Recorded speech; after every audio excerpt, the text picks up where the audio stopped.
La colère, c'est quand on commence à se rendre compte de ce qui se passe. C'est quand on commence à se rendre compte que ce qu'on a vu est bien vrai. C'est quand on commence à se rendre compte que cette situation, il va falloir qu'on vive avec. Il va falloir qu'on l'accepte. Il va falloir qu'on avance en réalité.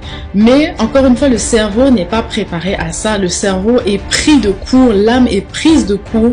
Donc, qu'est-ce qui se passe? On rentre dans la colère et on se dit, mais pourquoi est-ce que cette personne m'a fait ça? Comment elle a pu ou comment elle peut me traiter comme ça? C'est pas ce qu'on s'était dit, c'est pas ce qu'on s'était promis. Et là, vous rentrez dans une phase de colère en fait. Et c'est tout à fait normal, c'est tout à fait sain. Donc si actuellement, tu es dans une rupture et tu es dans la phase de colère, sache que c'est tout à fait normal. Bien sûr, il y a des manières saines d'évacuer la colère. Par le sport, par la prière, par la méditation. Il y a des manières saines d'évacuer la colère. La colère devient malsaine lorsqu'on se met à se faire du mal à soi-même ou lorsqu'on se met à faire du mal aux autres, vous voyez. Mais la colère, c'est un sentiment, c'est une émotion qui, à la base, est censée être saine, mais surtout qui, à la base, est censée passer.